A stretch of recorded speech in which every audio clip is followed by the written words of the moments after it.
You've got it right, folks. You know I just talked about Meta, which popped. How about we talk about another stock? You better watch that video on Meta. If you didn't, you'd better watch it. Amazon also decided it wanted to pop here after hours, going to the freaking moon, baby. Up 7%. It was up higher, upwards of 10% upward movement in after hours. Now it's kind of leveled out just a little bit, about 7%. I mean, that's not really much leveling out, but um, the majority of the volatility is kind of simmered, is what I'm trying to say. So let's let's take a look at these earnings too and see what we can find. Should have brought my beautiful Body Armor Light flavor of the day, Dragon Fruit Berry. Now I did forget it over on the other table there, so you're gonna hear a lack of slurping, and I know a lot of people like slurping. You could slurp your friends if you want to. Anyways, over $170 a share after this movement here. Let's take a peek at these earnings, and obviously this is a massive quarter year for Amazon for many reasons. Primary one being that this is the Christmas holiday quarter. It's when they do the vast majority of their revenue, right? And they're a company that gets a. It's not necessarily determined by the um, amount of products sold on the platform, I might say, but the traffic in general is a massive help because we see a lot of their revenue here is coming from not only Amazon Web Services, which they commercially make a lot of money on, but um, a lot of that money here is coming from advertisement revenue, which we just saw for Meta was an absolute smasher, right? Absolutely fantastic. Um, so let's see what these earnings entail. Obviously, pretty good if it popped like this. So let's see. So Amazon reports better than expected results. Revenue jumps 14%. Some of the cliff notes here saying Amazon. Now this is some good vocabulary for forks. Amazon trounced analyst expectations. Trounced. Holy smokes, baby. Holy smokes. Trounced. That's something. Whoops. Did that pop up on your screen? Yeah, it did. The files did. Did I have anything weird named on there? I don't know. Maybe you could find out. Wow, that one kind of destroyed the throat. Anyways, no, I did not. So here's Andy Jassy. It's kind of a just slightly a punchable face. I wouldn't lie to you. There's some punchability to this face. But we're here to talk about the earnings and not the punchability, let's say, of the face. EPS perspective, $1 against 80 cents that came prior. So, all things considered on that one, what do I feel about that? It's okay. And again, we saw this, their earnings and cash flow actually went negative here. Not too long ago, just really all of last year, because of the massive expansion the company was going through, increase in expenditures and everything of that nature. So, it's good to see that they're on the path to recovery for sure. And we'll look at the year-over-year comp, and it's obviously going to be not really comparable because it's going to be negative last year, I'm pretty sure. So, anyways, revenue. Now, this is a line that is absolutely nutty to me. 170 versus 166.2. That's a $4 billion beat in terms of earnings. Now, if you recall, I know in the earnings video, I believe I expected something around 168 billion. I expected a $2 billion beat, which was bold. I thought that was a bold claim. They just said, smacked me right up on the bottom and said, how's this for bold, man? They absolutely just shoved a flaming hot Cheeto on the cornhole. That's how bold this was. I hate that I said that. Let's wipe that one from the history books. Amazon Web Services, $24.2 billion versus $24.2 billion. Did that sound the exact same? It might have. Right according to the estimate there. And then advertising, $14.7 billion versus $14.2 billion. So a little bit above there in terms of advertising. And again, I told you that's a lot of revenue coming from there on Amazon Web Services. That's a big, big piece. Um, so first quarter sales will be between 138 and 143 billion, which is kind of wild because that's also representing an 8 to 13% double-digit growth at these levels. We're talking about $100 billion. Double-digit growth is pretty insane, and I think that should be recognized as such.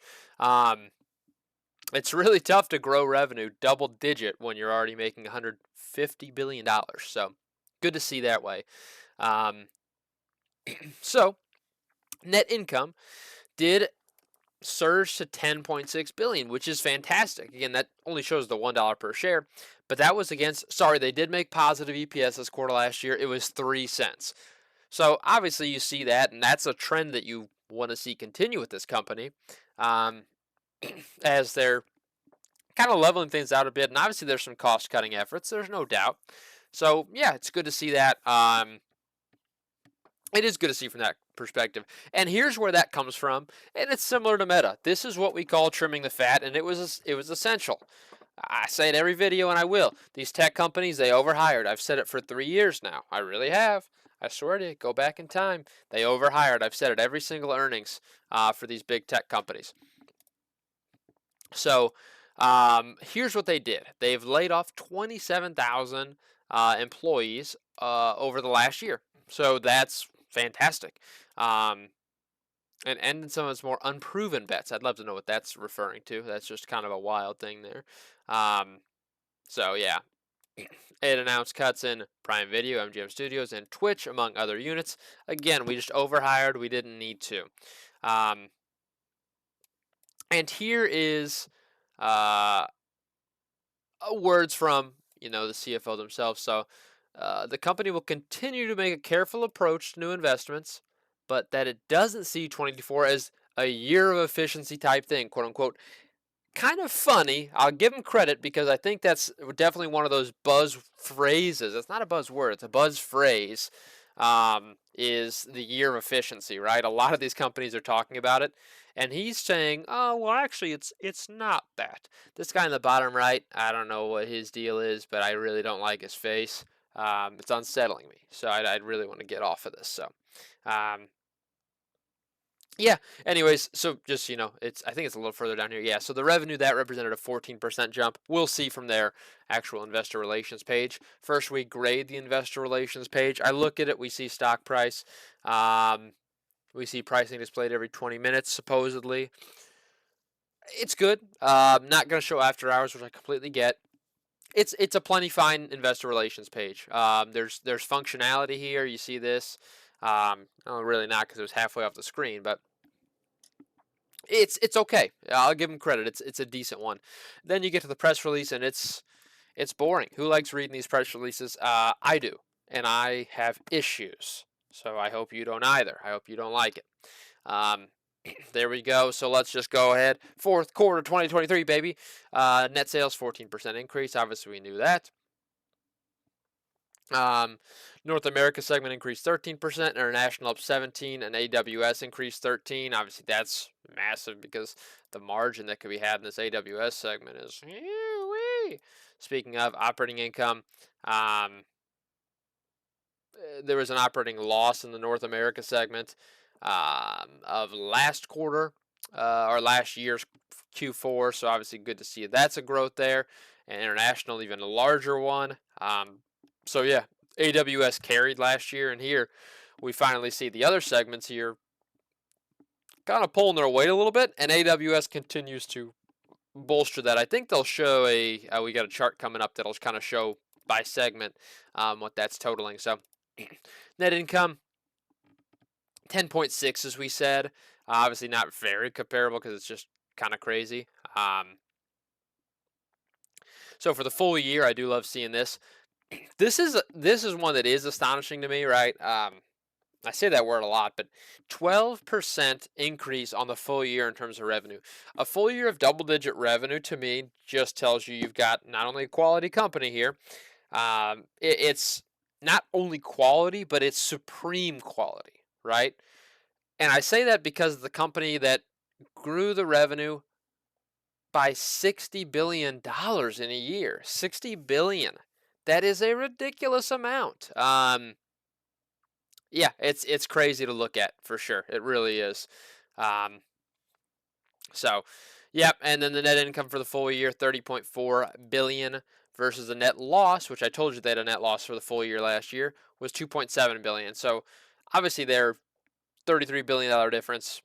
It's massive. So, um, free cash flow inflow over the last 12 months here, $36.8 billion compared to 11 billion of outflow. That's the difference here. So clearly this was the year of efficiency. So the CFO can kind of sug on these, as he says, as they say. He must be from uh, sug on, because he's definitely sug on these. Just a lot of questionable things, and I just question a lot of things about myself, and I don't know why I do these things. Record-breaking Black Friday, Cyber Monday. Customers worldwide purchased more than 1 billion items on Amazon and saved nearly 70% more during the 11-day deals compared to the same period in 2022. I don't know how they quantify that specifically. I don't believe that. The numbers I do, 1 billion items, and I was definitely part of it. I can't lie to you. Bought the wife a lovely Kindle. A good deal. So um, this is kind of wild too. Just a couple different things that they're announcing here. Um, they entered a strategic partnership with Hyundai. Hyundai. Is that how you say it? To bring innovative new experiences to customers. So in 2024, that's this year, folks, Amazon will launch online vehicle sales starting with Hyundai. Ooh! And Hyundai has selected AWS as its preferred cloud provider. So that's massive. A very massive deal for them. It really is. Um, and here we go. They've announced Prime members in the U.S. can now add healthcare. This is crazy. This is what you love to see when you're investing in a company, because there comes a point where you need to branch into new segments, and here they are with this. It's like Apple has done with the Apple Watch, really getting into the health segment. Here they're actually directly getting into the health segment, right? In insurance, Prime members in the U.S. can now add health care from One Medical to their Prime accounts for $9 per month, and include up to 5 family members. What? What? How is this possible? I don't know. I don't even get it. I don't even get it. I don't even get it. It's crazy. Um, yeah, I don't know. That's just kind of crazy to me. Very nutty. So those are kind of the two main, or I guess three main, when you think about it, points I wanted to share on this, like these things they're going here. We could definitely take a look here, and the Prime air drone delivery will expand to Italy, UK, and additional locations of the US in 2024. So that's obviously pretty cool. They released 16 films in the series via the MGM Studios, including the second season of Reacher. Pretty good. I can't lie to you there. I actually am interested in this line. I didn't read this one beforehand. Since they bought Thursday Night Football, they somehow only get garbage games. But you look at this, they increased the total viewership Thursday Night Football by 24% year over year. So, yeah, pretty massive. You love to see that. And let's see. Whoops, I did skip that a little bit. So the November 30th Seahawks Cowboys game attracted 15.3 million viewers, and that's really mostly because of the Cowboys. They got a lot of viewers. It's America's team, quote unquote. F the Cowboys, okay? So there's a lot of great announcements here, and I think this is obviously worth looking at if you want to look in depth into all of these. But yeah, a lot of crazy things that I've seen here. Look at they keep going. They keep going. It's just too much. It's too much, dude. It's too much. Give me some of the charts. Give me some of the charts, folks. I might need to. There we go. We're getting somewhere now. In the tiniest text ever. Might need to zoom in on this one. Net product sold. This is a good line here. Love to see this. Operating expenses. Oh baby. We already kind of saw those lines. Not really breaking it down as much as I'd like to. I think there's a chart that will. Otherwise, I can dig. Um, yeah, look at this. This is what's good because I wanted to kind of show where this operating income was for AWS. That's a obviously continuous growth there at similar rates to what they grew the revenue by from AWS. But here's the kicker, right? This North America operating income is the difference maker here, right? $2.8 billion loss from the year compared to 14.8 this year. That's where it comes from. Now, still some struggles in international, right? There are, and you can see the trend there is very positive, but we're not quite there yet. There we go, the balance sheet. You know I love it. It's a fat balance sheet, folks. It really is. Um, they have got the 2023 on the right, by the way. Unlike Meta, they have it swapped where they have it on the left, and a lot of companies do. So anyways, we're looking on the right side if we're looking at this year's data. This is a full year comparison, and we see a growth of about $65 billion from the total asset standpoint. Now, where does that stem from? Really a lot of everything, property, equipment, other assets. This is the big piece of it. I will say this property and equipment. That's why they, you know, there was some struggling um, from them as they were expanding their footprint, their real estate footprint, and really it's just buying warehouse buildings everywhere. They're buying them everywhere, building them everywhere, so that way they have warehouses everywhere. Makes sense, no doubt. So we look at that and we look at total liabilities here as a whole, total current liabilities, and then long-term debt. We got all of these lines. Anyways, it equates us a massive difference year over year. And it's almost by as much as they increased the assets by. So $55 billion more in total stockholder equity. That is a beautiful balance sheet, right? We're talking at this point, right about 40% of the balance sheet is equivalent to total stockholder equity, which is one of the best out there. And they had one bad year, obviously, in terms of operating income, and they were expanding, stuff like that. And I think they've turned that around. That balance sheet tells me a lot of great things. Now, let's take a look at these, kind of where the company says that statistically. Market cap, it's fat. It's very fat. After this, and it was at a very fat trailing PE ratio and a forward PE ratio. And you want to know why? Because those expectations weren't necessarily as high as they should have been. And the trailing 12 months was pretty bad still, all things considered. So what's this going to do for us? Obviously, even with the 7% jump, you're going to see a decrease in this trailing PE and forward PE. And the reason behind that is, well, I think it's pretty self-obvious, self-evident. What am I trying to say here? Earnings increasing by a good portion, and they're going to continue to do that. I'm not personally upset at these levels, and you want to know why? I mostly look at the forward P anyways. It's going to be under 40. It'll be right around 40, let's say, after this jump. I think for a company making this much money, this much revenue, and able to grow by double digits consistently and give me a forecast of double-digit growth, I love it, even at these prices. I do. It's kind of bold. I love my, I love talking about value, and I still think there's a lot of value here because not only are we going to continue that revenue growth story, but you're seeing what they're doing in terms of operating income and just net income in general. And that's a growth story as well. And I like to see that. That's Amazon stock for you folks, and I hope you really enjoyed it. I really do. Bye!